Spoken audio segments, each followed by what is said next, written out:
একদিকে স্বপ্ন ভঙ্গ হয়েছে উর্ফি জাবেদের, অন্যদিকে এবার কানের লাল গালিচায় হাঁটতে দেখা যাবে না আলিয়া ভাটকে।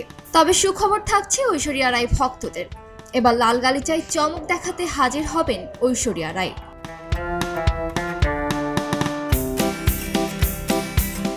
আমন্ত্রণ পাওয়ার পরেও কানে অভিষেক হলো না উর্ফির।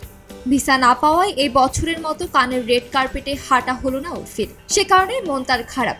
সামাজিক যোগাযোগ মাধ্যমে তিনি সেই অনুভূতির কথা জানালেন। এবারের ৭৮তম কান চলচ্চিত্র উৎসবের রেড কার্পেটে অভিষেক হওয়ার কথা ছিল উর্ফির। সে অনুযায়ী তিনি এবং তার টিম প্রস্তুতিও নিচ্ছিল। বরাবরের মতো বিচিত্র সব পোশাকের সম্ভার নিয়ে ফ্রান্সের উদ্দেশ্যে উড়ে যাওয়ার জন্য বেশ আনন্দেই ছিলেন তারা, কিন্তু শেষ অবধি যাওয়া হলো না। উর্ফির পোস্ট দেখেই বোঝা যাচ্ছে যে সময়টা তার একেবারেই ভালো যাচ্ছে না।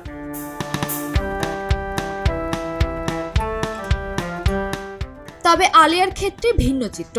শোনা যাচ্ছিল কান চলচ্চিত্র উৎসবে এবার নজর কাড়বেন আলিয়া ভাট, কিন্তু শেষ মুহূর্তে সেই পরিকল্পনা বাতিল করলেন অভিনেত্রী নিজেই।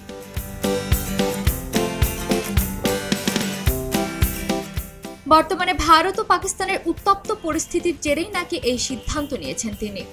আলিয়ার এক ঘনিষ্ঠ সূত্র জানিয়েছেন, সীমান্ত এলাকার বর্তমান পরিস্থিতির কথা মাথায় রেখেই আলিয়া সিদ্ধান্ত বদল করেছেন। এই গুরুত্বপূর্ণ সময়ে কানে যাওয়া সমীচীন নয় বলে মনে করছেন তিনি। তবে এখনো কোনো সিদ্ধান্তই চূড়ান্ত হয়নি।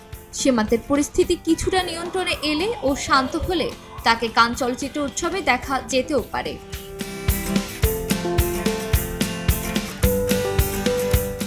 অন্যদিকে চলতি বছরের কান উৎসবে ঐশ্বরিয়া রায় বচ্চনের উপস্থিতি নিয়েও জল্পনা তৈরি হয়েছিল। ২০০২ সাল থেকে কান চলচ্চিত্র উৎসবে তার সফর শুরু হয়েছিল। তারপর থেকে প্রায় প্রতি বছরই কান চলচ্চিত্র উৎসবে তাকে দেখা যায়। এবারও অন্যথা হবে না বলেই শোনা যাচ্ছে।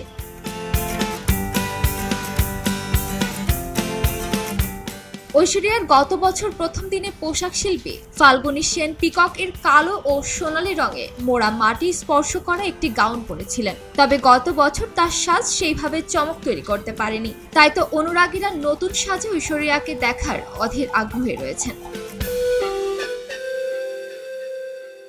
সবাই যখন জোয়ারে গা ভাসায়, কেউ কেউ ঘুরে দাঁড়ায়। সময় হারতে শেখালেও কেউ কেউ চ্যালেঞ্জ ছুড়ে দেয়। পক্ষপাতের ভিড়ে আজ থেকে কোনো পক্ষ নয়, খবর হবে নিরপেক্ষ। বানোয়ার তথ্যবাদ, খবর হবে নিখাদ। ভেঙে গুজবের শিখ, খবর হবে নির্ভীক। খবরের কাগজ, নিখাদ, নির্ভীক, নিরপেক্ষ।